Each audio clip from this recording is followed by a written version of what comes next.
بسم اللہ الرحمن الرحیم بسم اللہ الرحمن الرحیم الحمد للہ رب العالمین والصلاة والسلام على سید المرسلین وعلى آلہ وصحبہ اجمعین اما بعد علماء عظام معزز حاضرین السلام علیکم ورحمۃ اللہ وبرکاتہ۔ اللہ سبحانہ وتعالیٰ کا احسان ہے، اللہ کا کرم ہے کہ اللہ تبارک تعالیٰ نے ایک دفعہ پھر ہم سب کو یہاں جامع رحمانی خانقاہ رحمانی کے اس سالانہ اجلاس میں شرکت کی توفیق عطا فرمائی۔ سبحان اللہ و بحمدہ سبحان اللہ العظیم۔ اللہ سبحانہ وتعالیٰ کی حمد و ثنا کے بعد میں بے حد شکر گزار ہوں آپ تمام حضرات کا، جو کئی ضلع سے بلکہ کئی مختلف اسٹیٹ سے یہاں تشریف لائے ہیں۔ بارک اللہ فیکم جمیعا۔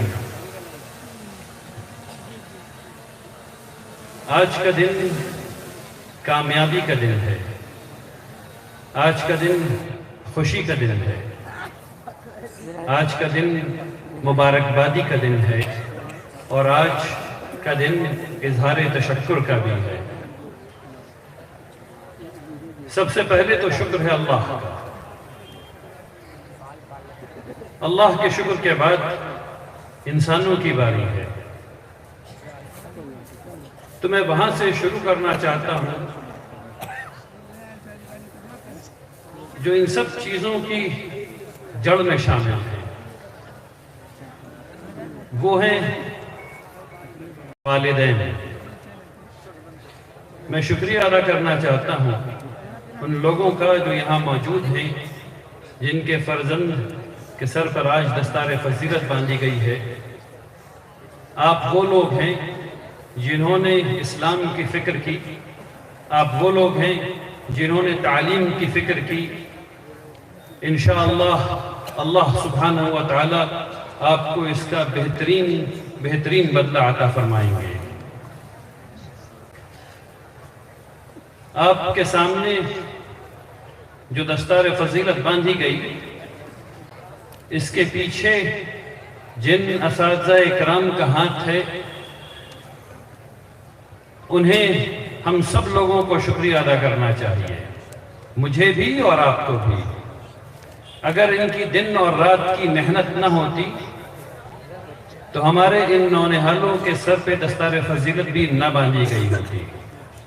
اللہ تبارک تعالیٰ ان سے قبول فرمائے، اللہ تبارک تعالیٰ ان کی محنت کو اور مؤثر بنائے، آمین یا رب العالمین۔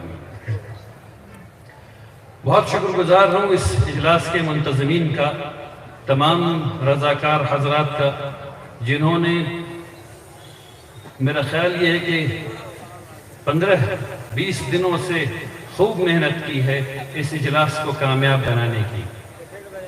اس شکریہ کے سلسلے میں اگر میں اپنے پڑوسیوں کو بھول جاؤں تو یہ ناشکری ہوگی۔ ہمارے پڑوسی جو چاروں طرف خانقاہ رحمانی جامع رحمانی کے تمام پڑوسی حضرات ہیں، میں آپ کا شکریہ ادا کرتا ہوں۔ آپ نے اس وسعت کے ساتھ اپنے گھر کے دروازوں کو مہمانوں کے لیے کھولا ہوا ہے۔ میں شکریہ ادا کرنا چاہتا ہوں مسجد کا جو ہمارے سامنے ہے، مخدومیہ مسجد، جہاں ہر روز یہاں کے مہمانوں کو کھانا کھلایا جا رہا ہے۔ آپ لوگوں کی وسعت کو سلام ہے، اللہ تبارک تعالیٰ آپ لوگوں سے قبول فرمائے۔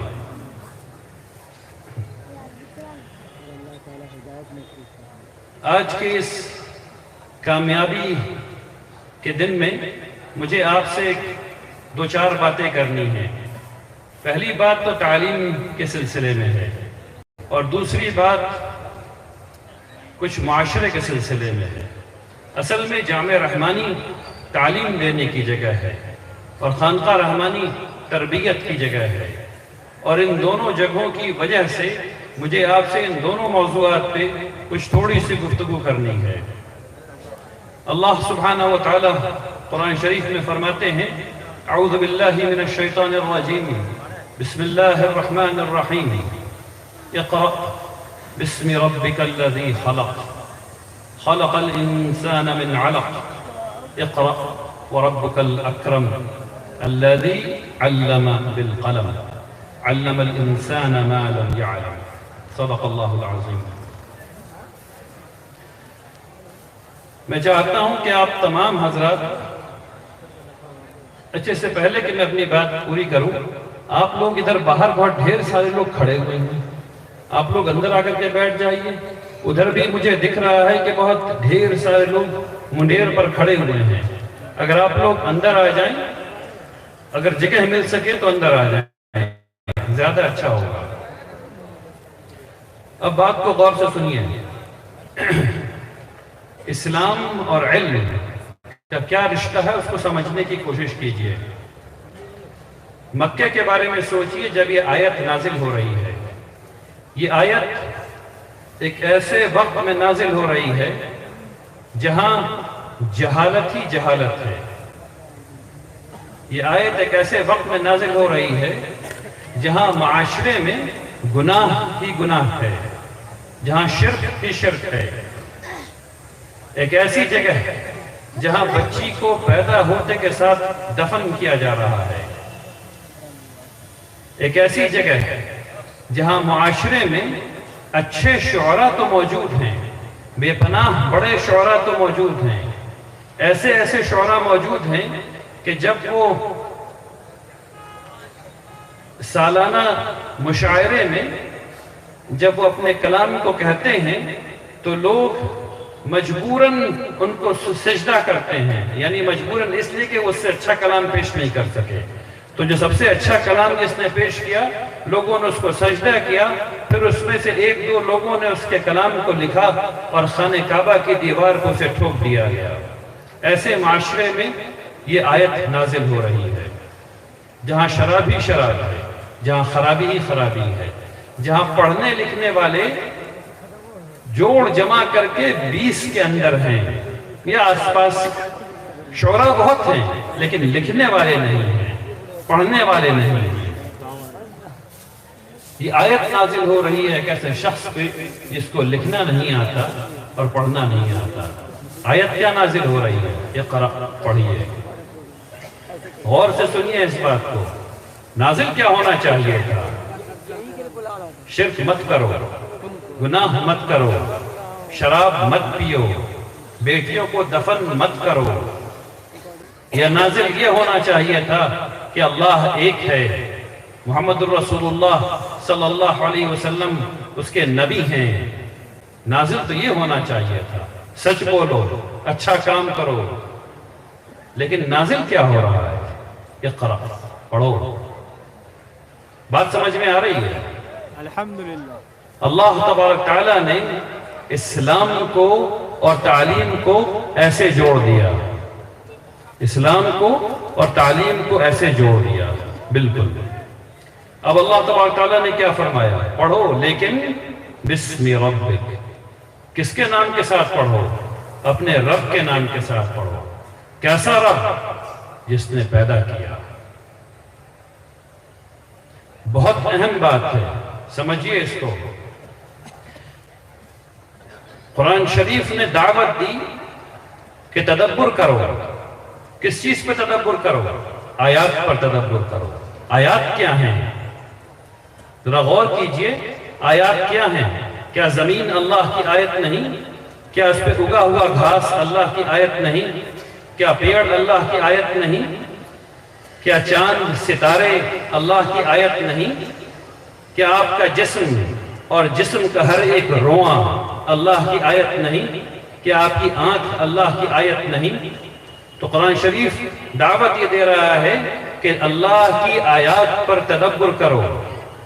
اللہ کی آیات پر جب تدبر کرو گے تو لا الہ الا اللہ تک پہنچو گے، بلا شبہ پہنچو گے۔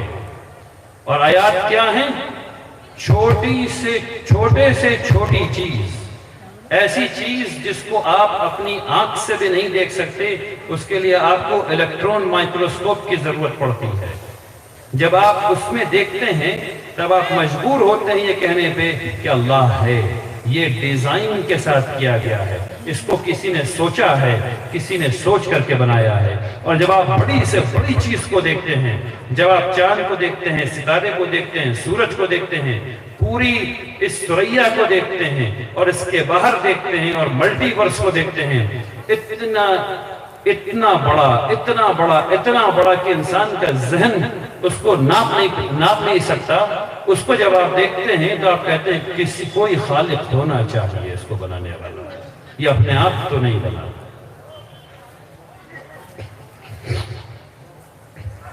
تو یہ پورا علم، اس کو سمجھنا، اس کی دعوت قرآن نے دی ہے۔ رسول اللہ صلی اللہ علیہ وسلم نے کبھی نہیں کہا کہ علوم دینیہ پڑھو یا علوم عصریہ پڑھو، یہ ہماری مصطلحات ہیں، یہ ہماری ایجاد ہے۔ اللہ کے رسول نے تو فرمایا اللہم انی اسألک علما نافعا، اے اللہ ہمیں نفع بخش علم عطا فرمائیے۔ پھر اللہ سبحانہ وتعالی نے نازل کیا اقرأ بسم ربک الذی خلق۔ اب یہ جو نفع بخش علم ہے، اس کی شروعات عربی سے ہوتی ہے، اس کی شروعات عربی سے ہوتی ہے، اس کی شروعات قرآن سے ہوتی ہے، اس کی شروعات حدیث سے ہوتی ہے۔ ان تمام چیزوں، یہ تمام چیزیں بنیاد ہیں، یہ یاد دلانے کے لیے ہیں کہ اللہ رب کے نام سے پڑھنا ہے۔ اب اس بات کو سمجھیے، اگر رب کے نام سے نہیں پڑھیے گا تو کیا ہوتا ہے؟ آپ نے الیکٹرون مائکروسکوپ ایجاد کیا، آپ نے ایٹم ایجاد کر لیا، اور ایٹم سے آپ نے انرجی بنائی، اور انرجی سے آپ نے بم بنایا، اور بم آپ نے ہیروشیما اور ناگاساکی پہ گرا دیا، لاکھوں لوگ ایک لمحے میں ختم ہو گئے۔ یہ وہ بات ہے جب اللہ کے نام کو، قرآن کو علم سے الگ کیا جائے گا تو یہی حشر ہوگا۔ اگر قرآن کے نام کے ساتھ آپ نے ایٹم کی ایجاد کی ہوتی تو آپ ایٹم کی انرجی سے لائٹ تو ضرور پیدا کرتے، بجلی تو ضرور بناتے اور بجلی تو ضرور بانٹتے، لیکن کوئی مسلمان کبھی بھی ایسی چیز نہیں بنا سکتا جس سے کہ لاکھوں لاکھ لوگ ایک لمحے میں ختم ہو جائیں۔ ایسا کیوں نہیں کر سکتے؟ کیونکہ سب بھائی ہیں، آدم علیہ السلام کی اولاد ہیں۔ ہم کو بتایا گیا ہے کہ ان تک حق کو پہنچانا ہے، ان تک اللہ کے کلام کو پہنچانا ہے، مارنا نہیں ہے۔ پہنچائیے گا کیسے؟ جب غلط علم حاصل ہو جائے گا تو تمام علم حاصل کرنا ہے، لیکن اللہ کے نام سے، اس اخلاقیات کو سامنے رکھتے ہوئے جو قرآن شریف نے عطا کی۔ اب اس کو سمجھیے، یہ پہلی 5 آیات ہیں، اس میں اللہ تبارک تعالیٰ نے علم کی تمام باتوں کو آپ کے سامنے رکھ دیا۔ اللہ تبارک تعالیٰ نے فرمایا کیسے سکھایا؟ قلم سے سکھایا۔ تعلیم، تعلم، پڑھنا، پڑھانا، لکھنا، سب چیز سامنے آ گئی۔ یہ وہ سمجھ ہے جو ہم لوگوں کو پیدا کرنا ہے۔ اس سمجھ کو جب ہم پیدا کریں گے اور اس پر اللہ کی آیات پر جب ہم تدبر کریں گے اور اس لائق بنیں گے کہ تدبر کر سکیں، تب کام بنے گا۔ تعلیم کے سلسلے میں آپ سے ایک بات اور کہنی ہے۔ سب سے بنیادی تعلیم جو ہم لوگ بچوں کو دے سکتے ہیں وہ ان کی 4 سال سے لے کر کے تقریباً 10 سال کی عمر تک ہے، جسے ہم لوگ پرائمری ایجوکیشن کہتے ہیں، 5ویں جماعت تک کی تعلیم۔ اس تعلیم سے ابھی ہم لوگ اپنے بچوں کو محروم رکھ رہے ہیں۔ اس بات کو سمجھیے، میں آپ کے سامنے مسلمانوں کے تعلیم کا نقشہ پیش کر رہا ہوں۔ ہر 100 بچے میں، ہمارے ہر 100 بچے میں ہم لوگ یہ طے کرتے ہیں کہ ہم 43 بچے کو نہیں پڑھائیں گے۔ 100 میں کتنے کو نہیں پڑھائیں گے؟ 43 بچے کو نہیں پڑھائیں گے۔ کتنے بچے بچ گئے؟ حساب کر کے بتائیے۔ 100 میں 43 نہیں پڑھائیں گے تو کتنے کو پڑھائیں گے؟ ہاں ٹھیک۔ اب اس میں ہم لوگ یہ کہتے ہیں کہ 3.5 بچے کو مدرسے بھیجیں گے۔ اب کرونا کے بعد تو 3.5 سے 2 ہی رہ گیا ہوگا، لیکن چلیے 4 دے دیا، 4 کو مدرسے بھیجیں گے تو کتنے ہٹ گئے؟ 43 اور 4 جڑ گیا کتنا ہوا؟ 47۔ کتنے بچے اب اسکول جا رہے ہیں یہ بتائیے، حساب کیجئے۔ ٹھیک، 53 بچے مدرسے جا رہے ہیں، 53 بچے اسکول جا رہے ہیں۔ ان 53 بچوں میں 10ویں جماعت کتنے بچے پاس کر پا رہے ہیں؟ 17۔ اور ایسا نہیں ہے کہ سارے بچے بہت علامہ طریقے سے 17 پاس کر رہے ہیں، یعنی احسان کے درجے سے 10ویں جماعت پاس کر پا رہے ہیں۔ یہ 17 بچے کسی طرح سے 10ویں جماعت پاس کر پا رہے ہیں۔ اب اس 17 بچے آگے جائیں گے، ان میں سے صرف 4 بچوں کو ہم لوگ BA BSc انجینئرنگ میڈیسن کروا پا رہے ہیں، 4 میں سے 1 بچی ہے، اور ماسٹرز لیول پہ صرف 1 کو بھیج پا رہے ہیں۔ یہ اس قوم کا حال ہے جس پہ بات آئی اقرا، پڑھو۔ اچھا، جب صحابہ اکرام نے اس آیت کو سنا تو ان کا کیا عمل ہوا؟ یہ سمجھنے والی ضرور، یہ سمجھنے کی بات ہے۔ پھر واپس آؤں گا مسلمانوں کے حال پہ۔ اسلام کے آنے سے پہلے عوامی تعلیم کا کوئی نقشہ دنیا میں نہیں تھا۔ چند لوگ جن کو تعلیم کے بارے میں پتا تھا وہ اپنے بچوں کو تعلیم دلوایا کرتے تھے فقط۔ اب اس کے بعد اسلام آیا اور اسلام نے جھنجھوڑ کر کے لوگوں سے کہا اقرأ بسم ربک الذی خلق۔ تو صحابہ اکرام جہاں جہاں گئے، جہاں انہوں نے جس زمین کو فتح کیا، جس زمین میں وہ گئے، جہاں گئے وہاں عوامی تعلیم آ گئی۔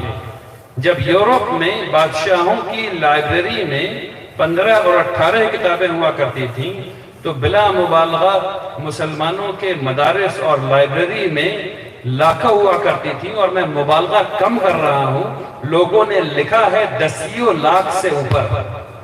ایک جگہ بالکل صاف یعنی ریسرچ کر کے یہ بات لکھی گئی ہے کہ 49 کتابوں میں تو صرف فہرست تھی کتابوں کی، 49 کتابوں میں صرف فہرست تھی کتابوں کی، اور ایسی ایک لائبریری نہیں تھی۔ جہاں مسلمان گئے وہاں یہ حال ہوا، وہاں تعلیم عام ہو گئی، وہاں ہر کوئی پڑھنے لگا۔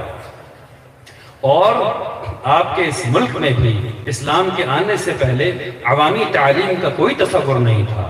کچھ لوگ تھے جن کے بچے تعلیم حاصل کرتے تھے، باقی کسی کا بچہ کوئی تعلیم حاصل نہیں کرتا تھا۔ جب اسلام آیا تو ہر کے پاس تعلیم پہنچ گئی۔ لوگ یہ سمجھتے ہیں کہ مدرسہ صرف مسلمانوں کے لیے تھے۔ میں آپ کو بتانا چاہتا ہوں کہ آج کی تاریخ میں ابھی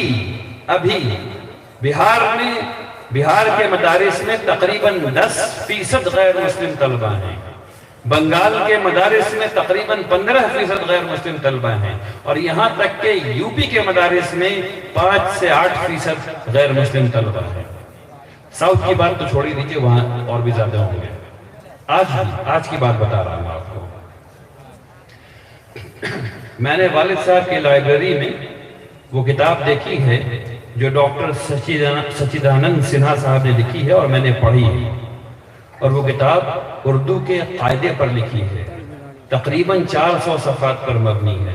لکھ کون رہا ہے؟ ڈاکٹر سچیدانند سنہا صاحب۔ انہوں نے تعلیم کہاں حاصل کی؟ دور حدیث تک۔ اتنے بڑے آدمی ہوئے کہ پنڈت نہرو دلی سے چل کے آئے پٹنہ ان کا پیر چھونے کے لیے، انہی کے نام پہ سنہا لائبریری ہے پٹنہ میں۔ فارغ کہاں کے ہیں؟ مدرسے کے۔ ایک زمانہ تھا وہ جب غیر مسلم بھی ہدایہ پڑھا کرتے تھے، اور ہدایہ پڑھ کے جج ہوا کرتے تھے انگریزوں کے زمانے میں۔ اب اس وقت سے اب کو دیکھیے کیسے وقت بدل گیا ہم لوگوں کا، اور یہ وقت جو بدل گیا ہے اس کو اگر ہم لوگ چاہیں تو ایسے پھر کر سکتے ہیں۔ اللہ تعالیٰ قرآن میں کہتے ہیں اللہ تبارک و تعالیٰ قرآن میں کہتے ہیں ان اللہ لا یغیر ما بقوم حتی یغیروا ما بانفسهم. اللہ تبارک و تعالیٰ اس قوم کی حالت نہیں بدلتا جب تک کہ وہ اس چیز کو نہیں بدلتے جو ان کے اندر ہے. تو اگر آپ کو میری بات سمجھ میں آ رہی ہے تو آپ کو چاہیے کہ آپ تعلیم کے سفیر بن جائیں. اب واپس آئیے اس بات کو کہ ہم لوگوں کے ہاں تعلیم کا کیا حال ہے. ابھی جو حال ہے ہم لوگوں کا وہ میں نے آپ کے سامنے رکھا ہے. ہم لوگوں کو اس میں کیا کرنا ہے؟ 2 کام. آسان کام جو ہے وہ یہ کہ وہ 53 بچے، دیکھیں جو مدرسے میں بچہ جا رہا ہے ماشاءاللہ وہ فارغ ہوگا. وہ میں اکثر لوگوں کو یہ سمجھاتا ہوں، مدارس کا احسان اس ملک پر اتنا بڑا ہے اس کو سوچا نہیں جا سکتا. مدارس وہ ایک واحد جگہ ہے جو 4.5% لوگوں کو لکھنا پڑھنا سکھا رہے ہیں. کوئی اور انسٹیٹیوشن ہندوستان میں یہ کلیم نہیں کر سکتا، یہ دعویٰ نہیں کر سکتا کہ وہ لوگوں کو لکھنا پڑھنا سکھا رہا ہے، وہ بھی 4% کے آس پاس. یہ مدارس کا کمال ہے. اب یہ بچے جو 53 بچے جو اسکول کے نظام میں گئے، جس میں سے صرف 17 بچوں کو ہم لوگ پاس کروا پائے اور باقی سب نیچے رہ گئے، یہ وہ خزانہ ہے جس کو آپ کو 17 کو 53 بنانا ہے. یہ 17 صرف پاس کر جائیں یہ غلط بات ہے. اگر ہم سب نے مل کر کے محنت کی اور یہ جو 53 گئے بچے سسٹم میں اور 53 ادھر نکل جائیں تو ہم لوگ اپنی کامیابی کو تقریباً 3 گنا کر لیں گے 5 سال کے اندر. تقریباً 3 گنا. تو ہم لوگوں کو جو کوشش کرنی ہے وہ یہ کہ جب آپ کو پتا چلے کہ کوئی بچہ جو اسکول میں ہے اور اب اسکول نہیں جا رہا ہے، آپ کا بھتیجا ہی ہوگا، آپ کا بھانجا ہی ہوگا، آپ کی بھانجی ہوگی، آپ کی بھتیجی ہوگی. یہی سب رشتے ہیں نا بھائی. اسی سے پتا چلتا ہے نا کہ کون جا رہا ہے کون نہیں جا رہا ہے. جو نہیں جا رہا ہے اب آپ کو اس کے ساتھ محنت کرنے کی ضرورت ہے. اب آپ کو اس کے ساتھ کام کرنے کی ضرورت ہے. جب آپ اس کے ساتھ کام کریں گے، جب آپ اس سے بات چیت کریں گے، جب آپ اسے پیار سے سمجھائیں گے کہ یہی ایک راستہ ہے کامیابی کا، اس کے علاوہ کوئی راستہ نہیں ہے، یہی راستہ ہے اللہ سبحانہ و تعالیٰ کا، یہی راستہ ہے. تعلیم اور اسلام ایسے ملے ہوئے ہیں. ہر ایک مسلمان کو تعلیم یافتہ ہونا چاہیے. رسول اللہ صلی اللہ علیہ وسلم نے فرمایا ہے علم تمام مسلمانوں پہ فریضہ ہے. ہر پہ، لڑکا یا لڑکی، ہر پہ سب کو علم حاصل کرنا ہے. تو ہم لوگوں کو یہ کوشش کرنی چاہیے کہ پہلے تو اس 53 کو بڑھا دیں. دوسرے ابھی جو 43 ہیں ان کا کیا کرنا ہے؟ یہ 43 مدرسے کے وقت میں روڈ پر ہیں. آپ کو چاہیے کہ اس بچے کا ہاتھ پکڑیں، ان کے والد کے پاس لے جائیں اور پوچھیں کہ یہ بچہ روڈ پر کیوں ہے، یہ مدرسے میں کیوں نہیں ہے. ایک بات اور خوب سمجھیے، مدرسے میں بچوں کو بھیجیے. ہم لوگ مدرسے میں تناسب کم ہو رہا ہے، یہ خطرناک بات ہے. تعلیم، اوسطاً تعلیم مدرسے کی کسی بھی اسکول سے زیادہ اچھی ہے. آج بھی کسی بھی اسکول سے زیادہ اچھی ہے. یہاں بچوں کو باندھ کر کے پڑھاتے تو ہیں، وہاں دیکھ لیجئے کیا حشر ہے. آج بھی مدارس کی تعلیم اوسطاً کسی بھی اسکول سے زیادہ اچھی ہے. تو اپنے بچوں کو مدارس بھیجیے. اگر ادھر والے نہیں آ رہے تو ادھر والے بھیجیے. اس بات کو خوب سمجھیے کہ ہر اسکول کا بچہ جو اسکول میں جا رہا ہے وہ آپ کے مکتب کے نظام میں ہونا چاہیے. اگر وہ نہیں ہوگا تو علم کا اور اللہ کے نام کا رشتہ ٹوٹ جائے گا. آپ ضرور فزکس پڑھائیے لیکن اللہ کے نام کے ساتھ. آپ ضرور کیمسٹری پڑھائیے لیکن اللہ کے نام کے ساتھ. آپ ضرور بایولوجی پڑھائیے لیکن اللہ کے نام کے ساتھ. مکتب ضرور بھیجیے. یہ کیا شرم کی بات ہوگی کہ ہمارا بچہ فزسسٹ تو بن جائے لیکن اس کو قرآن پڑھنا نہیں آ رہا، اس کو عربی نہیں آ رہی. لا حول ولا قوة الا باللہ العلی العظیم. یہ ناممکن ہے، یہ نہیں ہونا چاہیے. آپ تمام لوگ جو میری بات سن رہے ہیں، آپ کو سفیر ہونا پڑے گا اس فکر کا کہ ہر ایک بچہ جو اسکول جا رہا ہے وہ مکتب کے نظام کے ساتھ جوڑا جائے اس کو، چاہے وہ چھوٹا ہو چاہے وہ 17 سال کا ہو گیا ہو. اتوار ایک ایسا دن ہے جب تمام مساجد میں 4 گھنٹے کی کلاس لی جا سکتی ہے، اسلامیات سکھایا جا سکتا ہے، اللہ کے بارے میں پڑھایا جا سکتا ہے، ہمارے نوجوان بچے وہاں آ سکتے ہیں، سیکھ سکتے ہیں، پڑھ سکتے ہیں۔ تو مکتب کا نظام بھی کیجئے، اتوار کا نظام بھی کیجئے۔ اچھا، میں معافی چاہتا ہوں، پچھلے چند دنوں سے سفر پر ہوں، آواز خراب ہو گئی ہے اور ابھی پھر اچانک آواز خراب ہوئی جا رہی ہے۔ تو آپ کو تعلیم کا سفیر بننا ہے، جتنے لوگ یہاں پر ہیں سب کو انشاءاللہ۔ اب چند باتیں مجھے آپ سے معاشرے کے سلسلے میں کرنی ہیں۔ دیکھیے، ہم لوگوں نے کہا ہوا ہے لا الہ الا اللہ محمد رسول اللہ۔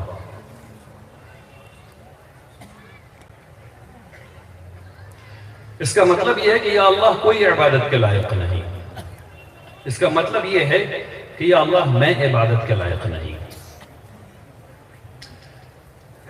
کیونکہ ہم لوگوں کو خدا بننے کا شوق ہے۔ ہم لوگ اپنے اپنے وقت سے اپنا اپنا گناہ کرتے ہیں۔ جب اپنا اپنا گناہ کرتے ہیں تو اسی چیز کو رسول اللہ صلی اللہ علیہ وسلم نے کہا ہے کہ تم میں کوئی مومن نہیں ہو سکتا اس وقت تک جب تک کہ تم اس بات کے تابع نہ ہو جاؤ جس بات کو میں لے کر کے آیا ہوں۔ تو سوچئے کہ جب آپ آنکھ سے وہ گناہ کر رہے ہیں جو کیے جا رہے ہیں، پیر سے وہ گناہ کر رہے ہیں جو کیے جا رہے ہیں، ہاتھ سے جو گناہ کر رہے ہیں جو کیے جا رہے ہیں، ذہن سے وہ گناہ کر رہے ہیں جو کیے جا رہے ہیں، ہم لوگوں کو یہ لگتا ہے کہ سوچنے سے گناہ نہیں ملتا۔ قرآن شریف اس کی دوسری بات بتاتا ہے۔ قرآن شریف بتاتا ہے کہ یقیناً بعض ایسے افکار ہیں جو اثم ہیں، جو گناہ ہیں، وہ گناہ جو ہم دل سے کیے جا رہے ہیں اور کیے جا رہے ہیں۔ رسول اللہ صلی اللہ علیہ وسلم نے فرمایا کہ میرا ہر امتی جنت میں جائے گا الا من ابا، وہ جو اڑ گیا۔ تو ہم اڑے ہوئے ہیں میرے بھائیوں، ہر کا گناہ الگ، ہر کا فتنہ الگ، ہر کا امتحان الگ۔ آپ کو اپنے اندر جھانکنا پڑے گا، آپ کو اپنے دل کے اندر دیکھنا پڑے گا کہ آپ کس چیز پر اڑے ہوئے ہیں۔ کیا آپ حسد پر اڑے ہوئے ہیں؟ کیا آپ عصبیت پہ اڑے ہوئے ہیں؟ بھید بھاؤ پہ اڑے ہوئے ہیں؟ اونچ نیچ پر اڑے ہوئے ہیں؟ کیا آپ کو کسی نے ڈنک مار دیا ہے اونچی ذات کا ہونے کا؟ کہ آپ کو کسی نے ڈنک مار دیا ہے بڑے خاندان کے ہونے کا، بڑی نسبت والے ہونے کا؟ ہر جنت میں کوئی شخص نہیں جا سکتا جس کے دل میں رائی کے دانے کے برابر بھی کبر ہو، تو وہ تو کھرچ کر کے نکالنا پڑتا ہے۔ آپ کو اپنے دل کو کھرچنا پڑے گا، خود سے ان گناہوں کو دور کرنا پڑے گا جس پہ آپ اڑ گئے ہیں، جس پہ میں اڑ گیا ہوں۔ اگر نہیں کریں گے تو جنت تو نہیں جا رہے، کیونکہ رسول اللہ صلی اللہ علیہ وسلم کی حدیث ہے کہ جو اڑ گیا وہ جنت پہ تو نہیں جا رہا۔ یہ تو شیطان کی صفت ہے۔ شیطان نے کیا کیا تھا؟ ابا واستکبر، شیطان نے یہی کیا تھا نا بھائی۔ تو اڑ جانا یہ شیطان کی صفت ہے، برائی پر نہیں اڑتے۔ ہم لوگ کس کس قسم کے برائی پہ اڑے ہوئے ہیں؟ ایک برائی تو بھید بھاؤ کی ہے، ایک برائی ہڈی کی ہے۔ لوگ شادیوں میں ہڈیاں دیکھ رہے ہیں۔ کیا رسول اللہ صلی اللہ علیہ وسلم کے زمانے میں کسی بھی صحابی نے کہا کہ ہڈی دیکھ کے شادی کرو؟ کسی نے پوچھا بھی ہڈی کو؟ لا حول ولا قوت الا باللہ۔ کسی نے اونچ نیچ دیکھ کے شادی کی تھی؟ یقیناً نہیں۔ تو آپ بھی مت کیجئے، خوب یاد رکھیے، آپ کو اس چیز کے تابع ہونا ہے جو محمد الرسول اللہ صلی اللہ علیہ وسلم لے کر کے آئے ہیں۔ اور محمد الرسول اللہ صلی اللہ علیہ وسلم نے اپنے آخری خطبے میں تمام انسانوں کو برابر کر دیا، ہر اونچ کو نیچ کو ختم کر دیا، ہر کالے کو سفید پر، سفید کو کالے پر، عجمی کو عربی پر، عربی کو عجمی پر، تمام فوقیت ختم کر دی سوائے اس کے جس کے پاس اللہ کا تقوی زیادہ ہے۔ اور میرے بھائیوں، اللہ کے تقوی کو صرف اللہ جانتا ہے، نہ میں جانتا ہوں نہ آپ جانتے ہیں۔ اس لیے اس دنیا کے لیے تمام تر اونچائی نیچائی بھید بھاؤ کو رسول اللہ صلی اللہ علیہ وسلم نے ختم کر دیا۔ اس لیے خدا را شادیوں میں اونچ نیچ کو دیکھنا بند کر دیجئے، صرف دیکھیے کہ لڑکا یا لڑکی اللہ سے کتنا قریب ہے، دین کو کتنا مانتا ہے یا مانتی ہے۔ یہی پیمانہ ہے، اس کے علاوہ کوئی پیمانہ نہیں، صرف یہی پیمانہ ہے۔ خوب یاد رکھیے۔ شادیوں کے سلسلے سے ایک بات یاد آئی، ہم لوگ بار بار اسٹیج سے بار بار کہہ رہے ہیں، علماء کہہ رہے ہیں، پڑھے لکھے لوگ کہہ رہے ہیں جہیز مت لو، اور ہم میں سے کچھ لوگ جہیز لے رہے ہیں۔ پرسوں کی بات بتاتا ہوں، ایک بوڑھا باپ میرے پاس آیا اور آ کر کے رونے لگا۔ میں ایک جگہ سفر پر تھا، آ کے رونے لگا۔ اس نے کہا کہ میری بچی 32 سال کی ہو گئی ہے، جب رشتہ آتا ہے تو جو مانگ ہوتی ہے میرے پاس پیسہ نہیں، جب پیسہ ہوتا ہے تو رشتہ نہیں آتا۔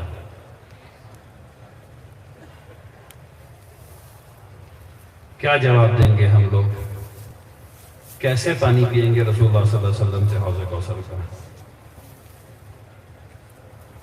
کتنی شرمناک بات ہے نوجوانوں کے لیے کہ وہ بکنے کو تیار رہتے ہیں۔ کتنی شرمناک بات ہے۔ یہ وہ تربیت کا عنصر ہے، یہ وہ پیغام ہے جو آپ کو اپنے ساتھ لے کر کے جانا ہے۔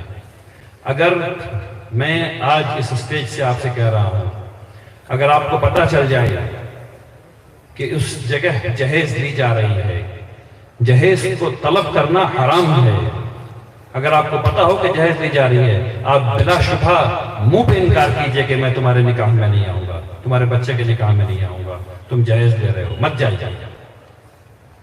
میں علماء سے کہنا چاہتا ہوں، مت پڑھائیے ایسا نکاح جہاں جہیز لی جا رہی ہے، کوئی ضرورت نہیں۔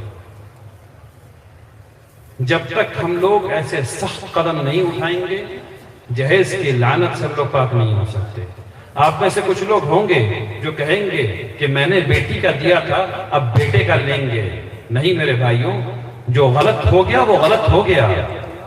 ایک غلط کو دوسرے غلط سے ٹھیک نہیں کیا جا سکتا۔ اللہ کی رضا کے لیے آج سے صحیح کام کرنا شروع کر دیجئے۔ اللہ کی رضا کے لیے آج سے صحیح کام کرنا شروع کر دیجئے۔ میں اپنے تمام نوجوانوں سے کہتا ہوں، کیسی محبت چاہتے ہو اپنی بیوی سے، اس بیوی سے جس نے تمہیں خریدا ہوا ہے۔ تم بکے ہوئے ہو، تمہاری بیوی نے تمہیں خریدا ہے، تم اس کے غلام ہو۔ تم کو صرف محبت نہیں ملنے والی، نفرت ضرور مل سکتی ہے۔ خوب یاد رکھو اس بات کو۔ تو بکو مت۔ اللہ نے رزق لکھ دیا، جتنا لکھ دیا اتنا مل کے رہے گا۔ یقین تو کرو اللہ پہ، ایمان تو لاؤ اللہ پہ، لا الہ کا بھرم تو کم سے کم رکھو۔ جب رکھو گے تو یہ کام ہوگا انشاءاللہ۔ آخری بات آپ سے کہہ رہا ہوں، ہم لوگ اپنی بیٹیوں کو وراثت نہیں دے رہے، ہم لوگ اپنی بیٹیوں کو یہ سمجھا رہے ہیں، اور خاص کر کے ہماری مائیں اپنی بیٹیوں کو یہ سمجھا رہی ہیں کہ اپنے بھائی کے لیے رہنے دو، تم کو تو وہاں مل جائے گا۔ ظلم ہے، ہر ظلم جہنم میں ہے، ہر ظلم کرنے والا جہنم میں ہے۔ مت کیجیے ایسا۔ اپنی بہنوں کو، اپنی بیٹیوں کو جو ان کا حصہ ہے، جو اسلامی حصہ ہے، وہ ضرور دیجیے۔ اصل میں ہم لوگوں کو وراثت کے قانون کے بارے میں پتہ ہی نہیں ہے۔ یہ اللہ کی امانت ہے جو آپ کو دینا ہی دینا ہے۔ اسی سلسلے میں ایک اور بات کہہ دوں، ہم میں سے کچھ لوگوں کو یہ سمجھ میں آ گیا ہے دوسرے کلچر کے ساتھ رہتے رہتے کہ ہم لوگ اپنے بیٹوں کو، بیٹیوں کو عاق کر سکتے ہیں، یعنی اپنے وراثت سے الگ کر سکتے ہیں۔ یقیناً نہیں۔ آپ اپنے بچوں کو کسی بھی وجہ سے عاق نہیں کر سکتے ہیں، ان کا حق تو ان کو ملے گا ہی، چاہے اس دنیا میں آپ دیں یا اس دنیا میں وہ آپ سے لے لیں۔ خوب یاد رکھیے، ہر وہ حق جو آپ مار لیں گے آج، کل دیا جائے گا۔ تو آج مت ماریے، کل برداشت نہیں کر پائیے گا۔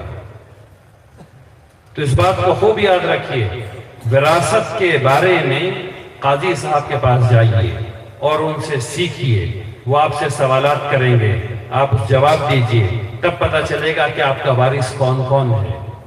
پھر آپ کی ضرورت ہے کہ ان جتنے لوگوں کا وہ نام بتائیں، سب کو بٹھائیے اور سب کو بتائیے کہ اگر آج میں مر گیا، کیونکہ کسی کو پتہ نہیں ہے کل کس کا جنازہ اٹھنے والا ہے، آج ابھی کس کا جنازہ اٹھنے والا ہے۔ جتنے لوگ حج میں گئے ہیں وہ اس بات کے خوب شاہد ہیں کہ ہر نماز میں جنازے کی نماز ہوتی ہے۔ تو خوب یاد رکھیے، موت ابھی ابھی آنے والی ہے، اس سے پہلے اس کام کو کر لیجئے کہ قاضی صاحب کے پاس جائیے، قاضی صاحب سے سیکھیے، قاضی صاحب سے سیکھ کر کے ان لوگوں کو جو آپ کے وارث ہونے والے ہیں ان کو بٹھا کر کے بتا دیجئے، اس سے گھر میں جھگڑے نہیں ہوں گے۔ آخر میں ان طلبہ سے کہنا چاہتا ہوں جو آج حافظ ہوئے ہیں یا انہیں آج حافظ کی سند ملی ہے، یہ انتہا نہیں ہے۔ آج آپ نے قرآن کریم کا حفظ مکمل کر لیا ہے، آپ کو سند دی گئی ہے، آپ قرآن شریف پڑھ سکتے ہیں، آپ کو ہر ایک حرف کا ثواب ملنا ہے انشاءاللہ۔ لیکن یہاں سے آپ کا دوسرا سفر شروع ہونا چاہیے، یہاں سے آپ کا سفر قرآن شریف کو سمجھنے کا شروع ہونا چاہیے۔ وہ لوگ جنہیں صحافت کی ڈگری دی گئی ہے، میں ان سے کہنا چاہتا ہوں کہ آپ نے ابھی 1 سال کا کورس کیا ہے، صحافت میں سیکھنے کو بہت کچھ ہے، اس کو قائم رکھیے، پڑھتے رہیے، اللہ آپ کو کامیابی عطا فرمائے گا۔ وہ طلبہ جو آج ماشاءاللہ عالم اور فاضل ہو گئے ہیں، میں انہیں بتانا چاہتا ہوں کہ آپ نے جو علم حاصل کیا ہے وہ حق کو پھیلانے کا ہے، وہ انصاف کرنے کا ہے۔ آپ کو اللہ تبارک تعالیٰ نے قرآن کے علم سے نوازا ہے، حدیث شریف سمجھایا ہے، آپ نے صحابہ کرام کی آرزوؤں کو سمجھا ہے اور پھر یہ پڑھا ہے کہ اس آرزو کو بر لانے کے لیے انہوں نے کیا کیا قربانی دی ہے۔ آپ نے اسلاف کے کردار کو پڑھا ہے اور آپ جانتے ہیں کہ انفرادی طور پر اخلاقی برتری کیسے حاصل کی جاتی ہے۔ اب آپ کی ذمہ داری ہے، آپ عالم ہیں، آپ کی ذمہ داری ہے کہ آپ نمونہ بنیے، مثال بنیے۔ بہت سے لوگ نمونہ نہیں بن پائے، یہ ضروری نہیں کہ ان کی اتباع کی جائے، کیونکہ ہمارے نمونہ صرف محمد الرسول اللہ صلی اللہ علیہ وسلم ہے۔ آپ کو صرف ان کی طرف دیکھنا ہے، کسی اور کی طرف نہیں دیکھنا ہے، صرف ان کی طرف دیکھیے اور اللہ کے مشن پر لگ جائیے۔ اللہ تبارک تعالیٰ آپ کو کامیاب و کامران رکھے۔